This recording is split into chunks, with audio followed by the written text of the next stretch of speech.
Welcome back. Today we're going to take a look at the comments and also the top 50. Let's get straight into it. Canadian Playboy says, what is the MA number of the skinny pink line? It's the 314 moving average. Vin575 says, is band protocol close to the end or will it go lower? Let's look at band. If you look at band protocol, okay, we're not too sure. No clear tradable chart patterns for band. Again, very clear head and shoulders over here. Left shoulder, head, right shoulder, zoom. Any clear signs of reversal? Nope. Could we still head lower? Of course. Any guarantees that we're going to be rising? Nope. Nothing for us yet. Nothing for us to work with. Dima says, celebration! George says, thanks bro. You're welcome. Thanks Skinny for the top 30. Can we do some tea on the top 50? Sure. Sure. You got it.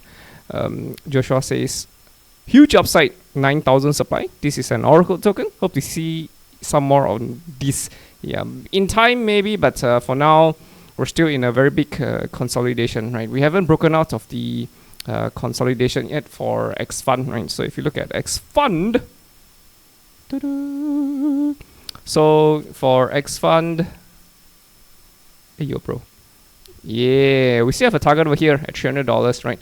We are optimistic that eventually once we hit $300, we might even overshoot it a little bit, and after that we're hoping for a curve back up, right? And then we get maybe a wave E or something, and then we break higher, right? We're hoping for something like this to happen. So again, at this point of time, we're still unclear. XFUND could still head lower, right? We could get a very nice descending triangle, right? We could still zip lower for sure. No guarantees. So it's just that at this point of time, you guys got to be very, very careful about rushing into a trade for XFUND. It's just not too clear. So yeah, there you go. There you freaking go. Where's this? Reported all the bots in the comments. Thank you very much, Dima. Thank you so much. Could you please look at GAI again? Yeah, I think that GAI is very overbought. It's severely overbought, and you don't make longs. You don't go longs when things are overbought, right? If you look over here, I mean, when we took a look at GAI was already in a consolidation. Yeah, this is what we hope XFUND will be doing. But GAI has already done it. GAI has already broken out, and we are already severely overbought. So you don't go long when things are overbought, right? This is the literal definition of buy high, sell low. When things are dropping, you'll be so... I mean, it's like an emotional roller coaster. Things are rising right now. You're already pumped full of FOMO, and you think it's a good idea to go in. No, it's not. So if anything, this is what I would do. Just go to TradingView, right? GAI WETH, you should be able to see it. Look at it on here. GAI WETH USD is the same, literally the same thing. Right, so you can just pull a line across, something like this, right? It's exactly the same. So what I would do is I will wait for GAI to retrace.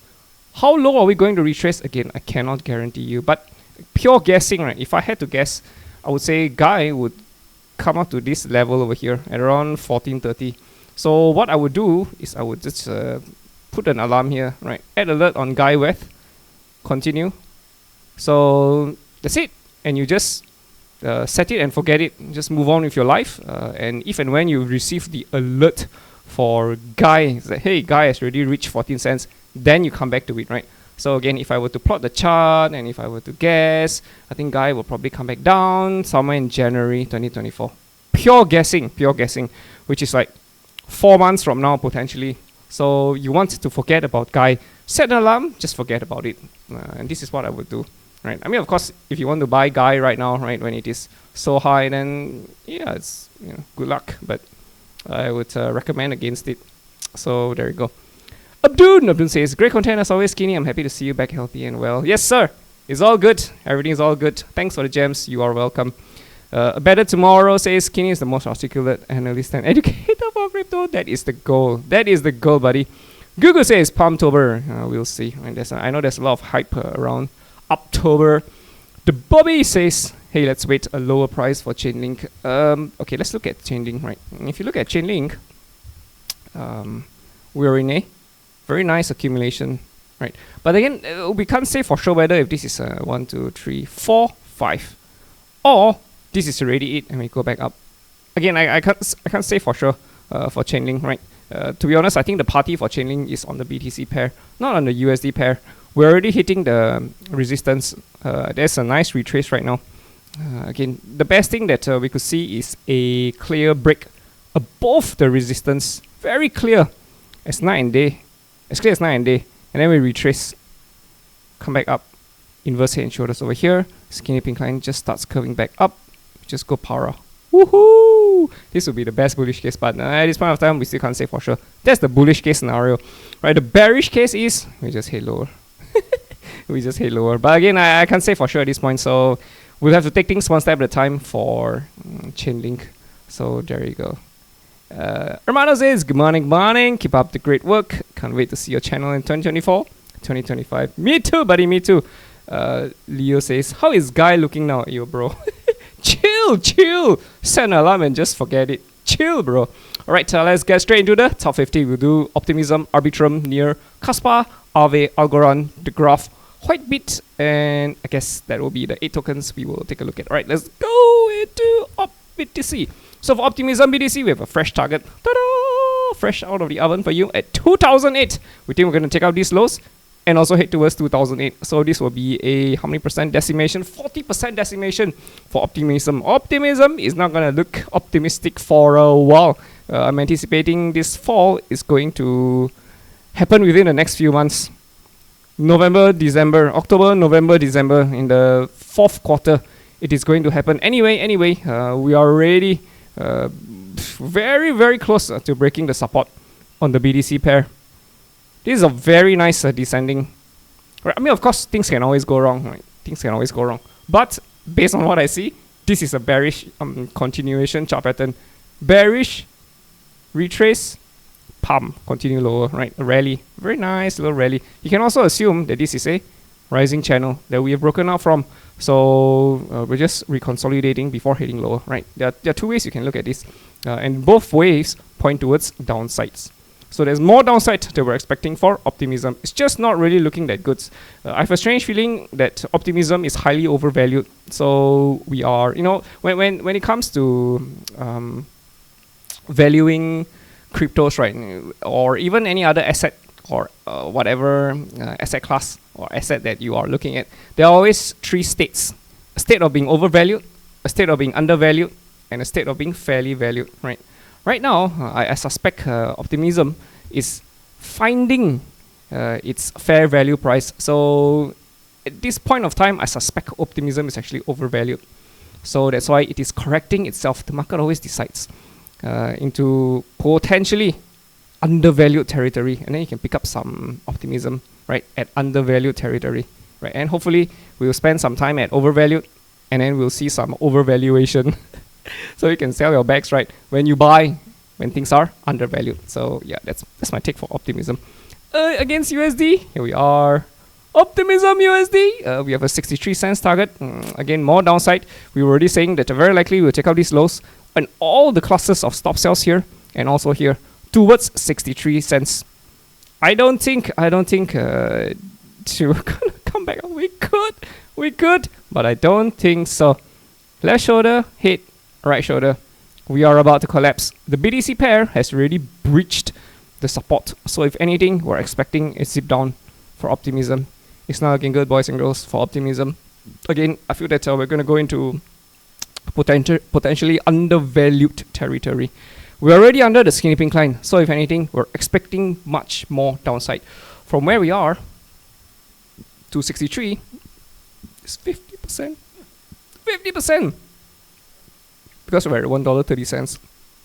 So more downside, boys and girls, more downside. So be very, very careful about rushing to a trade for Optimism. I still think that there's more downside, right? All this layer 2 hype here and there, but yeah, no, buddy. I think 63 cents is where Optimism is heading to. So fresh out of the oven, right? Right before the break of the support. We give you the targets. I mean, of course, again, things can always go wrong. We can just start zipping back up for sure, out of nowhere, but this is bearish. If anything, more downside. Alright, look at these mountains. Anyway, moving on would be Arbitrum. Another one. Arbitrum against BTC. Okay, Arbitrum is not as clear, right? We had downside targets, we hit targets. And Arbitrum, I'm not so sure, but this looks like a 1, 2, 3, 4, 5. 1, 2, 3, 4, 5. Yeah, or this whole thing could just be a tree, right? 3 waves down. Again, we're not entirely sure though. Arbitrum's chart pattern isn't as obvious as Optimism. Optimum's chart pattern is very, very ripe for the picking. Very ripe. So if anything, yeah, I think Optimism is heading to $63. Yeah, wait, $63. 63 cents, yo. 63 cents. So yeah, Arbitrum, again, we're not too sure. We don't have any downside targets for Arbitrum. So yeah, there's nothing much for us to work with for Arbitrum. Because for Arbitrum, we've already hit all downside targets, 88 cents and 75 cents. Could this be the recovery for Arbitrum? Of course. We could be recovering from here. Could we get a double bottom maybe for Arbitrum? Yeah, sure, of course. But again, we're not entirely sure though. We're not entirely sure. Again, if you can just pull a line across, right? In the bigger scheme of things, this is a falling channel. So we're still within the boundaries of the falling channel. So there is a possibility that we could get. If we assume this is the fourth one, right?